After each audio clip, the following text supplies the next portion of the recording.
So guys conjunction का practice set का दूसरा वीडियो आपके सामने है।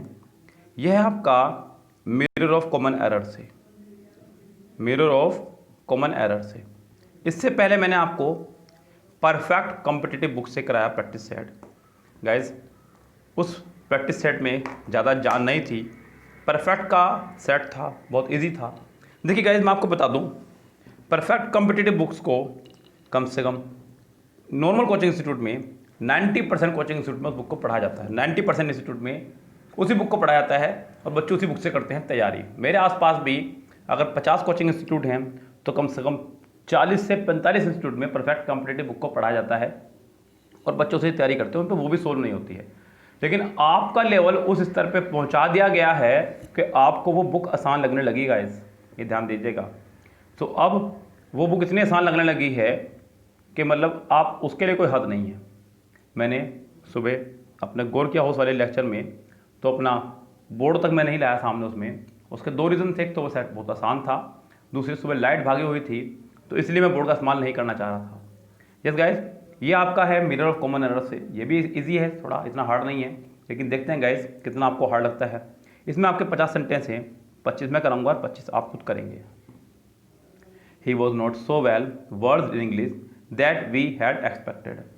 सो गाइस यहाँ पे सेंटेंस में कह रहा है कि he was not so well words in English that, उसके बाद में वी एक्सपेक्टेड। तो गाइस यहाँ पे सेंटेंस में एक चीज़ का ध्यान रखते हुए हमें ध्यान देना होगा, क्योंकि सो एज का इस्तेमाल उतना और जितना के अर्थ में भी करते हैं। सो एज का इस्तेमाल हम लोग उतना या जितना के अर्थ में भी करते हैं कई बार। तो यहाँ पे यही कहना चाह रहा है कि he was not so well words in English that we expect, जितना हम उसका उम्मीद कर रहे थे। तो यहाँ पे दैट की जगह हम लोग एज का इस्तेमाल करेंगे। इस गाइस ये पहला सेंटेंस ऐसा जो शुरू में अपवादिक हो गया, आपके लिए थोड़ा मुश्किल हो गया होगा। Mrs Varun not only stopped coming here but also going. Guys ये तो बहुत टूचा सेंटेंस है। Not only but also say जब भी कोई सेंटेंस आएगा तो आप सेंटेंस का फॉर्मेशन चेक करें कि दोनों तरफ सेम है या नहीं। इसके बाद उसने आईएनजी फॉर्म लगाई तो इसके बाद भी आईएनजी फॉर्म ही आनी चाहिए थी। Mrs Varun not only stopped coming, तो Mrs Varun stopped not only coming here but also going to any place. तो यहाँ पे बी पार्ट में हो जाएगी आपके error. Nobody else but you might be declared responsible for the loss of the articles of those articles. Sentence number 3 में तो guys कह रहा है कि नोबडी एल्स। देखिए नोबडी एल्स के साथ में हमेशा बट चला करता है, जो उसने लगाया ये बिल्कुल ठीक है बात। उसके बाद में सेंटेंस में कोई भी दिक्कत नहीं है। माइट के बाद बी फर्स्ट फॉर्म है, बी के बाद थर्ड फॉर्म होनी चाहिए थी, जो वो भी है। तो सेंटेंस पूरा करेक्ट है। इस सेंटेंस में नहीं है आपकी कोई भी error. The teacher said to the students go through the notes as many times as possible lest you would fail. ये आपका एरर होगी गाइस। देखिए मैंने आपको बताया है कि लिस्ट के साथ में हमेशा शुड आएगा, तो मतलब शुड ही आएगा। ऐसा नहीं है कि आप इसकी फैमिली का कोई भी वर्ड लगा दें। यस गाइस, ज़्यादा से ज़्यादा आप इसे सिंपल पास्ट बना सकते हैं। मतलब एक वो हद है जब आपके पास कोई ऑप्शंस की गुंजाइश ना हो तब। यस गाइस, तो आप यहाँ पे work hard list you failed, आप इसे ऐसे कर सकते हैं बस। इसके अलावा आपके पास कोई ऑप्शन नहीं है इसे ठीक करने का। तो इस सेंटेंस में डी पार्ट में लिस्ट यू शुड फेल होना चाहिए था, तो सेंटेंस करेक्ट होगा। सेल्डम और एवर। सो गाइस यहाँ पे सेल्डम और एवर के बजाय सेल्डम इफ एवर होना चाहिए था, क्योंकि सेल्डम के साथ में सेल्डम इफ एवर चलता है। सेल्डम इफ एवर या फिर सेल्डम सेल्डम और नेवर चलता है। तो यहाँ पे एवर था इसलिए मुझे सेल्डम इफ लगाना पड़ा, यानी कि सेंटेंस के पहले ही पार्ट में हो गई है आपके एरर। आगे बढ़े गाइस सेंटेंस नंबर 6 में सेल्डम और ever. Guys same sentence same formation. अब यहाँ पर उसने सेल्डम के साथ में और लगाया हुआ है। सेल्डम और आप इसे एवर को नेवर कर सकते हैं, यस, या फिर और को इफ, जो भी आप करना चाहें वो आप यहाँ पे कर सकते हैं। यस, लेकिन आपको सेंटेंस का और भी भाव देखना होगा कि सेंटेंस अफर्मेटिव चल रहा है या नेगेटिव। यस, तो सेंटेंस आप लोग सही तरह से सेट कर पाएंगे। तो गाइस देखते हैं यहाँ पे आगे sentence. The officer was doubtful if some of the clerks of his office were involve in bribery बोलते हैं रिश्वत लेने को। सो गाइस यहाँ पे सेंटेंस में कह रहा है कि डाउटफुल, क्या कह रहा है, डाउटफुल, कह रहा है कि द ऑफिसर वॉज डाउटफुल। ध्यान देना गाइस, डाउट या डाउटफुल,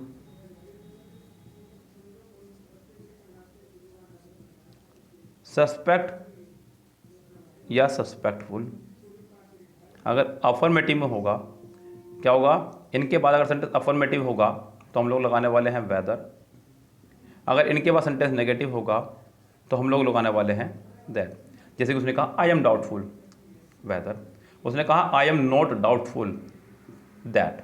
यस गाइस, तो ध्यान देना इन सब चीज़ों पे, रूल्स को लिखते रहा करो क्योंकि रूल्स ही आपका बेड़ा पार कराएंगे, ध्यान रखना।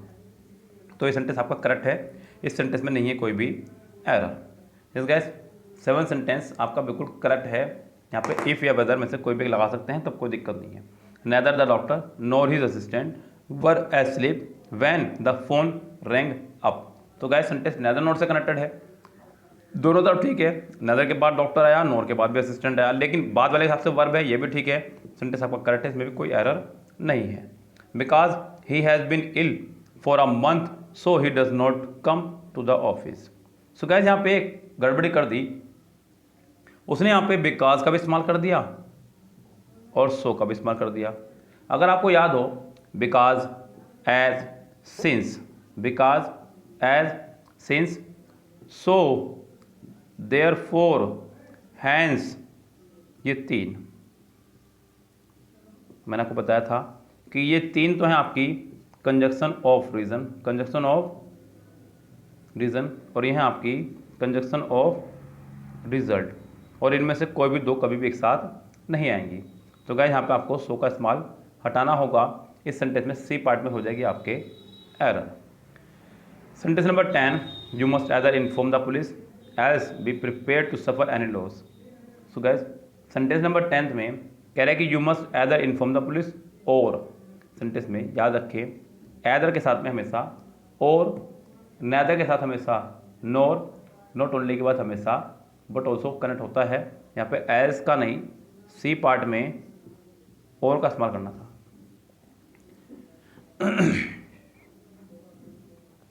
As soon as the peon rings the first bell, then all the students assemble on the ground for prayer. Guys यहाँ पे as soon as का इस्तेमाल वो कर रहा है, तो ध्यान दीजिएगा। यहाँ पे मैं आपको बताऊँ सेंटेंस में कुछ खास बात। देखिए as soon as का इस्तेमाल अगर देखा जाए तो नो सूनर की जगह ही किया जाता है। नो सूनर का इस्तेमाल करते हैं नेगेटिव में, और as soon as का इस्तेमाल करते हैं अफर्मेटिव की जगह।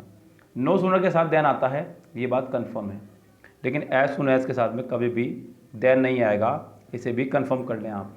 यस गाइस, तो no sooner had she reach the station then the train departed, अभी ठीक है सेंटेंस, लेकिन जैसे आप नो सूनर की जगह एज सुन एज लगाएंगे, as soon as she reach the station, अब यहाँ पे आप लोग देन का इस्तेमाल नहीं कर सकते क्योंकि आपका अफर्मेटिव पोर्शन है। As soon as, as long as, so long as, इन सभी के बाद में आप लोग देन का या इस वाले देन का इस्तेमाल नहीं कर सकते। ये आपका सरासर रॉन्ग है गाइस। यस, चलिए आगे बढ़ते हैं, क्या कह रहा है सेंटेंस नंबर 11 में, 12 में, ही नॉट ओनली कम्स। गाइस जैसे ही नॉट ओनली बट ऑल्सो का सेंटेंस आपको दिखाई दे, आपका दिमाग सीधा उसी रूल पर चलना चाहिए कि दोनों तरफ सेंटेंस सेम है या नहीं। बट ऑल्सो के बाद उसने आपको यहाँ पर दिया है 4, नॉट ओनली के बाद भी होना चाहिए था 4 ही। आपको कुछ नहीं करना है, आपको कम्स को जस्ट पीछे ले जाना है। तो यहाँ पे सेंटेंस हो जाएगा आपका he comes, no he comes here. तो गाइस यहाँ तो सेंटेंस में हो जाएगी गड़बड़ी का झंझाल। ठीक गाइस,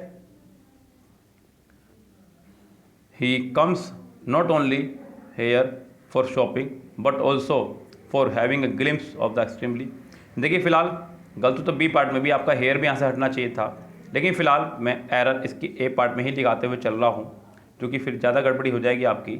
इसका ए पार्ट हो जाएगा रॉन्ग। हार्डली आ गया है, हैड आ गया है, आगे सी पार्ट में देन नहीं वैन होना चाहिए था। ये बहुत सिंपल स्ट्रक्चर है। जो आपको अब याद हो चुके होंगे। सेंटेंस नंबर 14 भी उसी पे ही है। Hardly had he board the ticket when the guard showed the flag and the train started. Yes, 14 sentence में उसने हार्डली के साथ में इसका वैन का इस्तेमाल किया है। हार्डली के साथ में हैड प्लस थर्ड फॉर्म है, ये भी ठीक है। वैन वाले पार्ट में भी सेकंड फॉर्म में, वो भी ठीक है। तो यानी कि सेंटेंस बिल्कुल करेक्ट ही है, इस सेंटेंस में कोई एरर है ही नहीं। I don't know if any of the members of the party is conspiring against the president और नॉट। 15 सेंटेंस में अगर उसने आगे और लगा दिया, देखिए डायरेक्ट इनडायरेक्ट में भी मैंने आपको पढ़ाया था, आपने भी पढ़ा है डायरेक्ट इनडायरेक्ट में, कि इफ़ या वेदर में से कोई भी एक लगा सकते हैं। डाउटफुल कंडीशन के लिए इफ़ या वेदर में से कोई भी एक लगा सकते हैं, लेकिन अगर आगे और लगा हो तब आपकी मजबूरी है कि आपको वेदर ही लगाना होगा। अब आप इफ़ का इस्तेमाल नहीं कर सकते, क्योंकि ये आपका पेयर्ड कंजक्शन है जो दोनों साथ साथ चलते हैं। यस गाइस, कभी इनको अलग नहीं करना भाई, किसी को अलग मत किया करो, जुड़वा दिया करो उसको भले ही। तो यहाँ पे इफ़ की जगह आपको वेदर का इस्तेमाल करना होगा। Many of the founding fathers of our constitution are so revered as Ambedkar if not more. Many of the founding fathers, guys sentence number में कह रहा है many of the founding fathers of our constitution are so reversed as Ambedkar, so reversed as Ambedkar. So guys यहाँ पे सो के बदले आपको as का इस्तेमाल करना होगा, क्योंकि सेंटेंस आपका अफर्मेटिव है। कैसा है सेंटेंस आपका? अफर्मेटिव। सो एज का इस्तेमाल करते हैं नेगेटिव में, यस गाइस, और एज का इस्तेमाल करते हैं अफर्मेटिव में। तो आपको यहाँ पे एज का इस्तेमाल करना होगा सो एज की जगह, यानी कि इस सेंटेंस में आपका हो जाएगा सी पार्ट में एरर। आगे बढ़ेगा सेंटेंस नंबर 17 से, कह रहा है कि this is not such a major problem which can not be solved with a little effort. This is not such a major problem, guys such के साथ में हमें यहाँ पे विच का नहीं दैट का इस्तेमाल करना था, जैसा कि आपको पढ़ाया गया है कंजक्शन के दौरान। This is perhaps the same dog विच, यहाँ भी वही प्रॉब्लम है, द सेम के साथ भी हमने आपको दैट पढ़ाया था, विच नहीं। तो गाइस इन दोनों सेंटेंस में सेम प्रॉब्लम थी। He ask me that why. Guys दो कंजक्शन एक साथ आपकी कभी भी नहीं आ सकती हैं। दैट भी आपका एक कंजक्शन है और वाई भी आपका एक कंजक्शन है डायरेक्ट इनडायरेक्ट के according.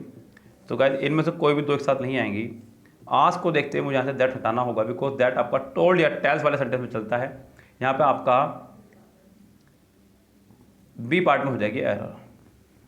Both Hari as well as his wife. Guys both के साथ में हमेशा एंड चला करता है, नॉट एज वेल एज। तो आपको एज वेल एज की जगह हटा करके एंड का इस्तेमाल करना होगा। यस गाइस, चलिए आगे देखिएगा। As he is a perfectionist so he always insist on regular practices. So guys यहाँ पे सेंटेंस की शुरुआत जब उसने एज से कर दी है, यस गाइस सेंटेंस की शुरुआत में उसने किससे करी है? आपकी एज से। एज आपका कंजक्शन ऑफ रीजन की तरह काम करता है। किसकी तरह काम करता है? कंजक्शन ऑफ रीजन की तरह। तो यहाँ पे हम लोग अब इसके साथ में सो का इस्तेमाल नहीं कर सकते। As he is a perfectionist, so का इस्तेमाल आपका नहीं होगा। आपको याद होगा एज, सिंस, बिकॉज, ये आपकी कंजक्शन ऑफ रीजन है। सो, हैंस, देयरफॉर, ये आपकी कंजक्शन ऑफ रिजल्ट है। इन दोनों का इस्तेमाल एक साथ सेंटेंस में नहीं हो सकता, आपको सो हटाना होगा। Although those rooms are need of repair but the owner does not take any notice of their condition. 22। So guys कह रहा है कि ऑल्दो के साथ में गाइज आपको याद होगा सिर्फ और सिर्फ हम लोग यट का इस्तेमाल करते हैं, नॉट बट का। यस, तो although these rooms are need of repair yet not but, इसके सी पार्ट में हो जाएगी आपके एरर। The teacher asked the student to go to market and buy some fruit as apple, mangoes, guavas, etc. तो teacher ने कहा बच्चों से कि भाई मार्केट जाओ और कुछ फ्रूट खरीद लो, जैसे कि एप्पल, ऑरेंज, गवावा। तो गाइस मैंने आपको बताया अभी परफेक्ट वाले बुक प्रैक्टिस सेट में भी कि एज और लाइक को लेकर के बच्चे से कंफ्यूज रहते हैं। तो गाइस एज आपका कंजक्शन है और लाइक आपका एक प्रपोजिशन। अगर ये सेंटेंस में आएगा तो इसके साथ पूरा सेंटेंस होना चाहिए, सब्जेक्ट, वर्ब, ऑब्जेक्ट। और जब ये आएगा तो सिर्फ यहाँ पे ऑब्जेक्ट होना चाहिए और कुछ नहीं, यहाँ पे वर्ब नहीं हो सकती। तो गाइस यहाँ पे सेंटेंस में यही गड़बड़ी दी गई है। एज के बाद उसने एप्पल्स, ऑरेंज, गवावास लगाया, लेकिन वर्ब कहीं नहीं आई है। तो यहाँ पे एज की जगह आपको लाइक का इस्तेमाल करना होगा। Yes guys, he was so clever that, sorry 24 sentence छूट गया। He suggested to me that I should do all the work as quickly as him. So guys यहाँ पे 24 सेंटेंस में लाइक हिम की जगह आपको एज का इस्तेमाल करना होगा, पहली बात तो ये। फिर एज अगर आ जाएगा तो उसके बाद हिम नहीं, आपको ही का इस्तेमाल करना होगा। इसका एज के बाद हमेशा सब्जेक्टिव केस आया करता है, इस बात का भी ध्यान रखना, क्योंकि लाइक आपका एक प्रपोजिशन है और प्रपोजिशन के बाद हमेशा ऑब्जेक्ट आया करता है, ये अलग बात है। लेकिन लाइक के बाद हमेशा सब्जेक्टिव केस, तो इस सेंटेंस में डी पार्ट में लाइक को हटा करके एज और हिम को हटा करके ही करना होगा। गाइस 25 सेंटेंस जो कि मेरी तरफ से लास्ट सेंटेंस है, उसके बाद के सेंटेंस आपको खुद से करने हैं। कह रहा है कि he was so clever that everybody attempt to misguide him proved to be futile. So guys उसने सो के साथ में डैट का इस्तेमाल किया है, जो कि ठीक है, क्योंकि उसके बाद में सब्जेक्ट वर्ब ऑब्जेक्ट सब कुछ चाहिए होता है, जो कि है, यानी कि सेंटेंस आपका करेक्ट है, इस सेंटेंस में नहीं है कोई भी एरर। सो गाइज यहाँ ये 25 सेंटेंस मैंने कराया आपको, और अगले 25 सेंटेंस आपको खुद से करने हैं। यस गाइज, क्योंकि इसमें सिर्फ 85 सेंटेंस हैं और एक्सरसाइज के अलावा है भी नहीं। अगर ये पूरी एक्सरसाइज मैं कर दूंगा इस तरह से, तो फिर आप क्या करेंगे, सवाल ये उठता है गाइज। तो इसलिए 25 सेंटेंस मैंने कर दिए और 25 कीजिएगा आप। फिलहाल गाइज चलते हैं, लेते हैं आपसे विदा। Good bye, have a nice day.